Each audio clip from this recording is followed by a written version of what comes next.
Journal entry 2020 series में अब हम पहुंच चुके हैं। कॉन्ट्रा एंट्री क्या होती है, तो अब हम पहुंच चुके हैं पार्ट 6 कॉन्ट्रा एंट्री। तो यहाँ पे फॉलो जरूर कर देना, फिर आपको सारी रील मिल जाए। मैंने कैश डिपॉजिट कर लिया बैंक में 80,000 रुपी। तो देखो यहाँ पे मैंने कैश डिपॉजिट किया और बैंक के अंदर पैसा आया। कैश क्या है, मेरा एसेट है, मैं डिपॉजिट कर रहा हूं तो मेरे यहाँ से तो कैश जा रहा है, तो एसेट जा रहा है तो क्रेडिट। अच्छा बैंक क्या है, बैंक भी तो मेरा एसेट है और यहाँ पे मेरा एसेट बढ़ रहा है तो वो क्या हो जाएगा, डेबिट। तो यहाँ पे एंट्री क्या होगी, मेरी बैंक अकाउंट डेबिट हो जाएगा 80,000 रुपए, बिकॉज यहाँ पे मेरा कैश जा रहा है 80,000 रुपए, वो बैंक में जमा करा है।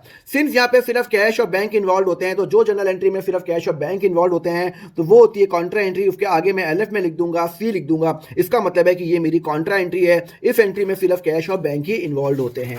चलो एक और एंट्री करते हैं। मैंने बैंक से कैश विड्रॉ किया 2,000 रुपए। एक बात बताओ, मैंने कैश विड्रॉ किया तो मेरा बैंक बैलेंस कम होगा, मेरा एसेट कम होगा, तो वो क्रेडिट। मेरे पास 2,000 रुपए कैश आ रहा है, कैश है मेरा एसेट और मेरा एसेट बढ़ रहा है तो वो हो जाएगा डेबिट। तो यहां पे हो जाएगा कैश डेबिट हो जाएगा, टू बैंक हो जाएगा, कितना हो जाएगा, 2,000 रुपए। 2,000 से मेरा बैंक बैलेंस कम हो गया। ये भी मेरा कॉन्ट्रा एंट्री है, सिर्फ कैश और बैंक इन्वॉल्व है, तो यहाँ पे मैं क्या लिख दूंगा, सी लिख दूंगा। समझ में आया? चलो अगर आपको समझ में आया तो मुझे इसका एंट्री करके बताओ।